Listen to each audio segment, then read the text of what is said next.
I'm going to do another live Vlogmas.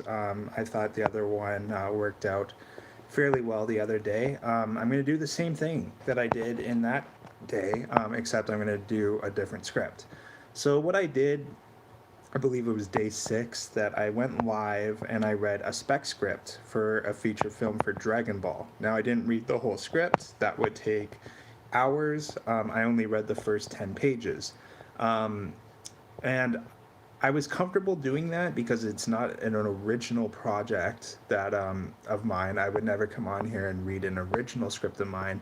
I read that only to show a glimpse of what I felt in live action Dragon Ball feature film script might look like. And like I said, I didn't read the whole thing, but I did read the first 10 pages of it. It's a script I wrote a few years ago. It was a challenge to myself. And I felt like it was okay to read those 10 pages because it was a property that is super well known. It's a property that is not currently in development anywhere or anything like that, so there was no reason for me to be worried about sharing it. Today's spec script, and I want to just define what that means. So, like, part of the reason why I wrote this spec script, and I'll reveal it in a second, is because it's a comedy. It's a TV show that's long off the air, but it's a comedy. And I wanted to challenge myself to write a comedy script because comedy is something that I don't tend to write. I tend to write more, serious scripts and, more dramatic scripts, which is fine. That's generally my style, but I wanted to challenge myself to see if I could do comedy properly. And I wanted to do a specs comedy because I actually met a producer once at a writing conference that I was actually working at. I was one of the producers of the writing conference. Um, and I was like working alongside like the head producer. Like I was assisting her run this conference. It was a big writers conference in Toronto. Um, but one of the like guest speakers there, who's like a big time television producer, actually said that when he hires writers, he almost prefers reading spec scripts rather than original scripts. And his reasoning behind that is that there's a lot of people who can write really good original work. He's not hiring them to write an original piece. He's hiring them to write his show. Um, and to know that they have the chops to write his show, he almost prefers reading spec scripts of other shows that he's familiar with to see if that writer could capture the mood of that show. Like, because there's one type of talent of being able to write your own shit, but then there's another type of talent of being able to write somebody else's shit too and make it like consistent with what they're doing. Some people can do one, some people can do the other, some people can do both. And I wanted to start challenging myself to see if I could do both, just in case an opportunity one day came around of like, somebody I know saying, do you want to join this writing team for this television show I'm producing? So that being said, one of my favorite comedy sitcoms was Two and a Half Men, starring Charlie Sheen. All those comedy sitcoms, I can't really sit through any of them. Whether it's like Everybody Loves Raymond or King of Queens or Friends or like any of those shows, like I couldn't really stomach them. The Big Bang Theory, oh my god, created by the same people that created Two and a Half Men. I can't sit through any of those shows. Two and a Half Men and Seinfeld are the only two I could stomach. But I thought it would be easier for me to write a spec Two and a Half Men script rather than a Seinfeld script. Again, I wrote this a few years ago. I only did the single draft. This is not something I've gone back to and edited. I haven't taken the time to, dissect this thing and perfect it. I wanted to do a single draft to see if I could get the basics down. And I feel like I did at the time. I haven't read this in quite a while. I wrote this a few years ago. But I wrote it long after the show was off the air. But I chose, I guess if you're familiar with the show, I wrote this like script to be taking place in like the middle of like season 7. So at that point, he's engaged to Chelsea. Charlie, he is engaged to Chelsea, and she is living at the house with them at the time. So that's the most important information is like if you're familiar with the show, you're familiar with the characters. If you're wondering at what point is this supposed to be, it's supposed to be like middle of season 7. Charlie and Chelsea are engaged. She is living at the house, and I'm going to read the first 10 pages. This is a 38-page script. Now, for like half-hour long sitcoms, generally you have, well, it's actually 37 because the title page makes it 38, but the general rule of thumb is 25 to 40 pages. Now, especially with sitcoms, like a lot of these pages are just dialogue, dialogue, dialogue. So that's why you can go over the running time. Generally in film, the rule is 1 page per minute, but with TV, it's a little bit different because in TV, there's a lot more dialogue-based scenes than in film where there's more visual-based scenes. So in film, it kind of evens out to like whatever the total amount of the script is. It's generally 1 minute or 1 minute per each page is the general rule. But that's only because of the heavy visual scenes in film. Like dialogue pages go by fast. Like a whole page of like dialogue interactions can be 20 seconds on screen theoretically. It can be really short. So the general rule for a sitcom is 25 to 40 pages. If you're writing less than 25 pages, you probably don't have an episode. If you're going over 40 pages, you're writing too much, and you'll need to start cutting down. So I landed around 37 pages. It's probably like 36 and a half. Because I probably didn't use the whole 37th page, but I'm only going to read the first 10, and then I'm going to cut this video off. I don't want to share the entire script, but I am comfortable enough reading the first 10 pages. So I'm going to go here, and I'm going to try to read it as clear and concise as possible. So we're starting in the living room of Charlie's house, and it's nighttime. Alan is sitting at the computer desk. He is in deep concentration.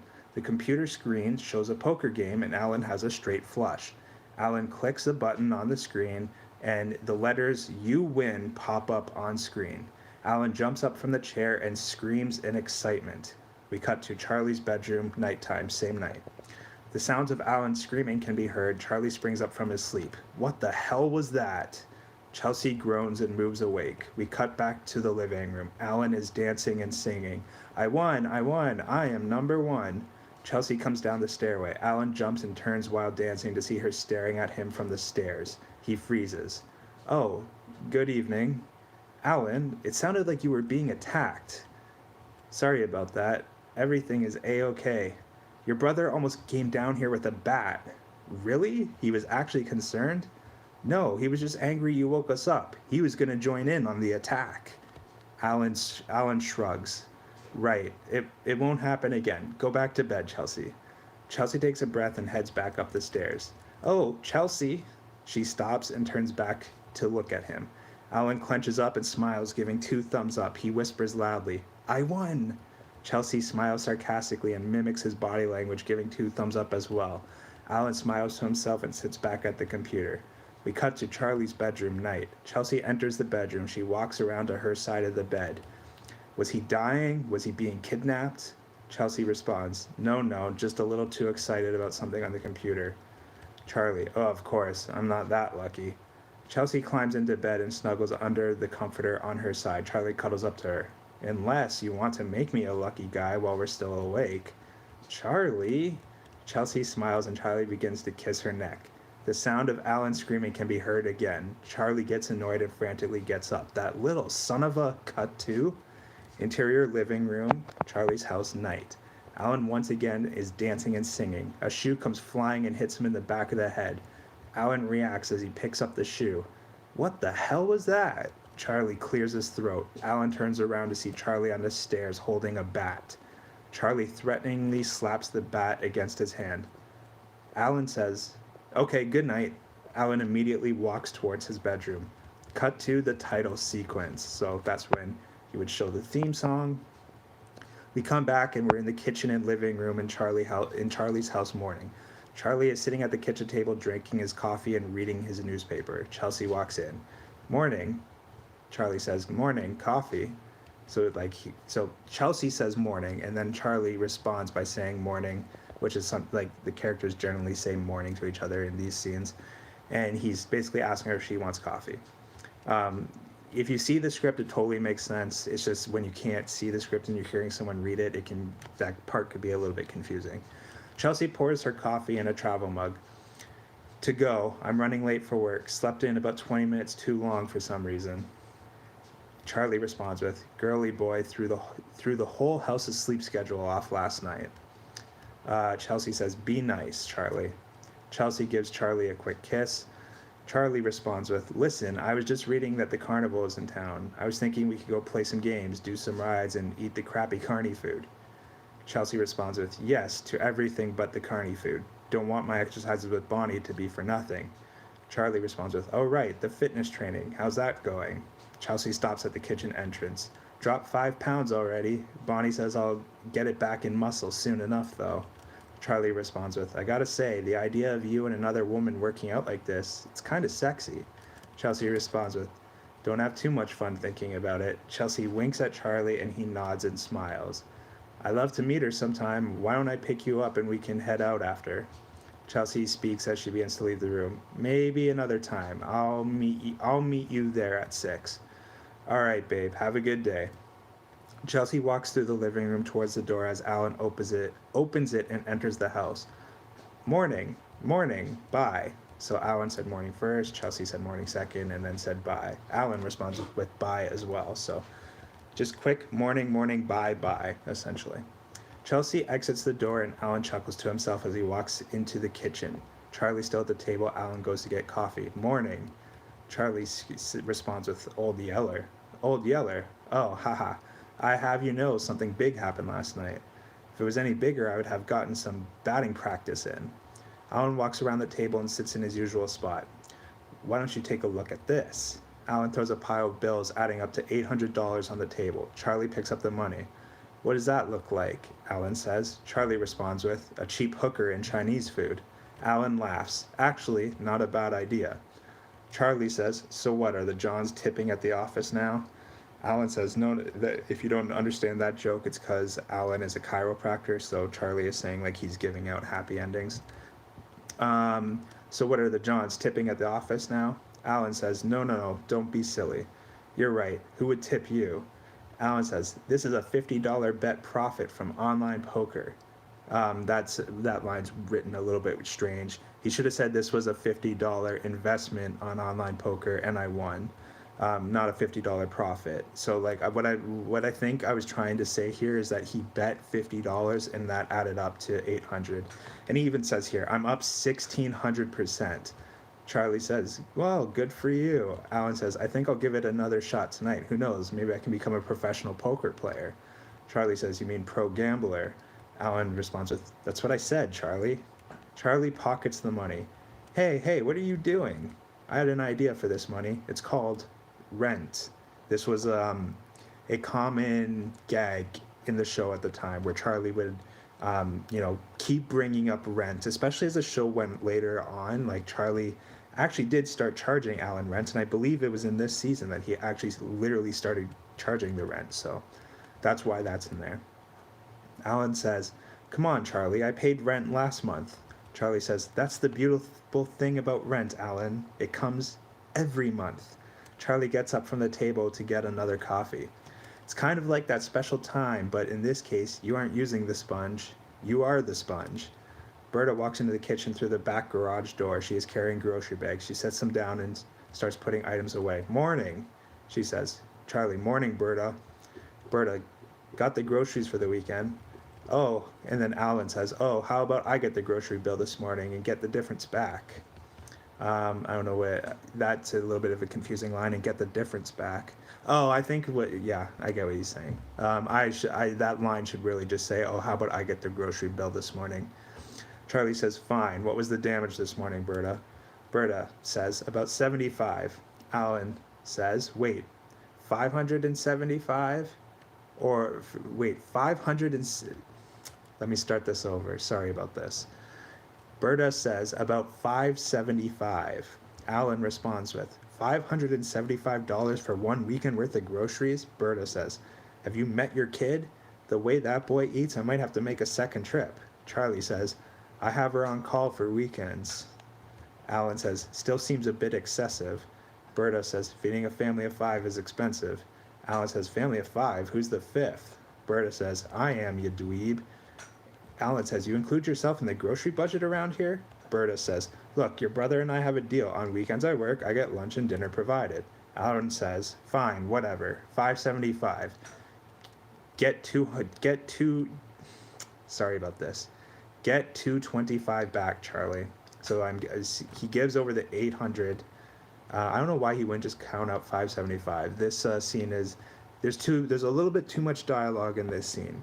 So this is where you can tell it's a first draft. You'd have to cut some of this dialogue back to make it make more sense. I don't know why he wouldn't just hand over the like $600 and get 25 back. That's why I was like, why is that 2 there? He should just be giving $600 and getting 25 back. Anyways, Berta says, don't forget the gas. Alan says, excuse me? Berta says, I filled up your brother's car. Alan looks at Charlie. Charlie's eagerly watching Alan. Alan looks back to Berta. Fine. How much? Berta says, $80. Alan looks crossed at Charlie. Charlie lifts his coffee mug to salute Alan. Charlie says, you're still up almost 300%. That's good. Alan says, I want my 145. Okay, I see what he's saying because Charlie already pocketed the $800. Okay, that makes sense. Actually, it was thought out properly. That makes sense. So when Berta says 575, Alan says, I get 225 back, Charlie. Okay. It's coming to me. I actually did not bad there, not bad. Alan looks at Charlie. Charlie's eagerly watching Alan. So we already read this part.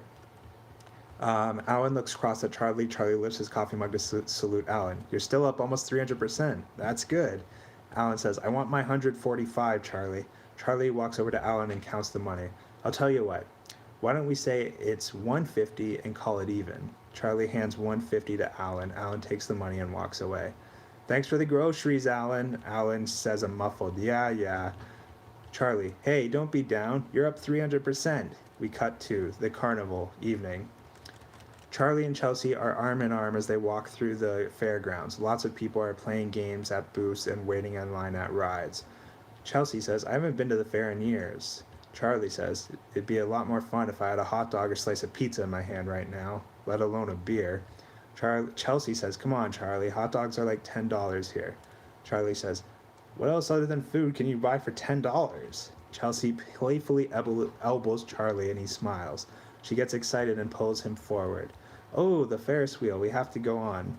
Chelsea and Charlie get in line for their ride. Ronald, age 35, and a little girl, 7, walk by. Ronald notices Chelsea and stops. Chelsea, hey. Chelsea notices Ronald and the girl. This is the last page I'm going to read. Chelsea says, Ronald, what a surprise. What are you doing here? Ronald says, it's Bonnie's first time at the fair. I wanted to be the one to bring her out.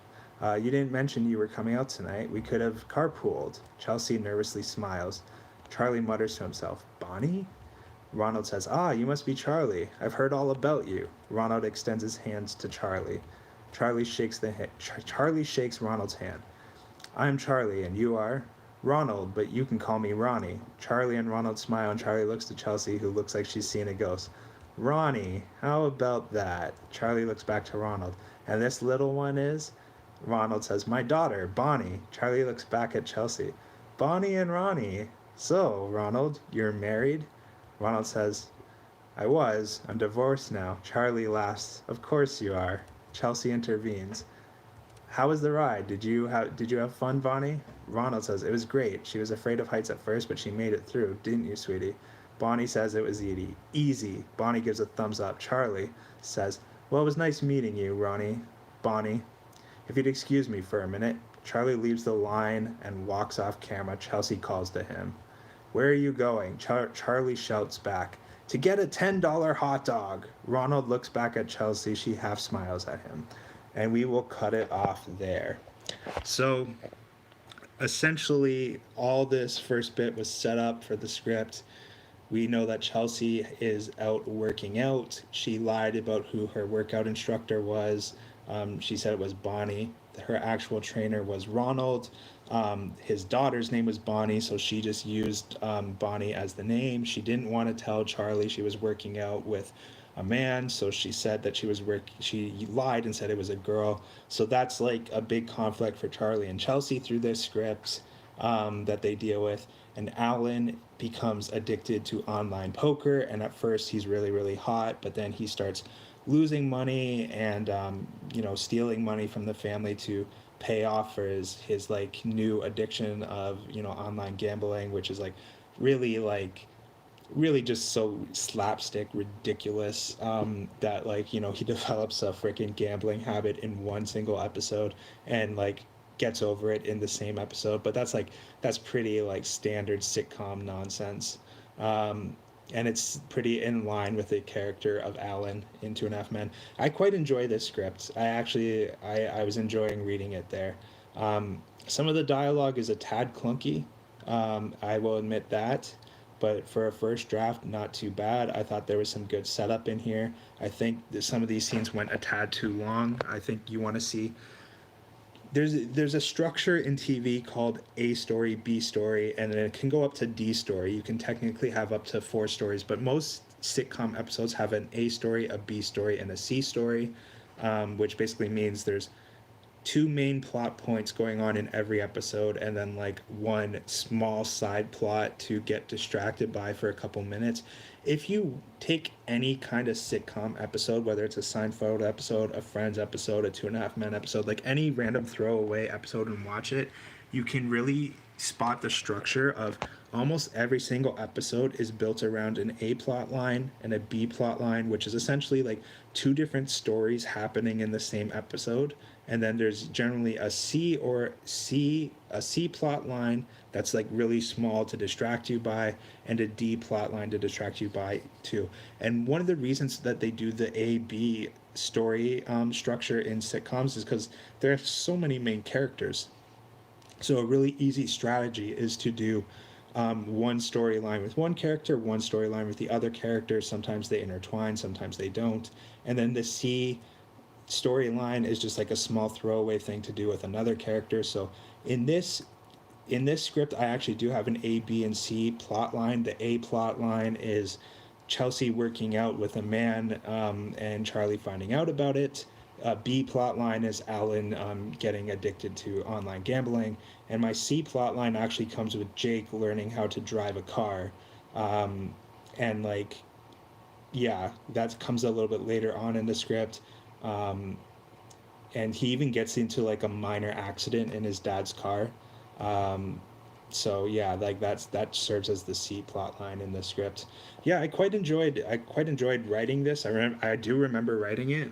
Like I said, reading it now, maybe there's just a tad bit of clunky dialogue, but nothing too insulting. Um, and I think the script is structured pretty well, except for maybe the opening scenes being a tad too long. But um, not bad, not bad. I don't feel comfortable reading the whole script on YouTube. I'm looking at it now. It actually ends on page 35, about halfway through. So for a sitcom script, that's pretty in line. I just glancing at it, I'm not seeing anything in here that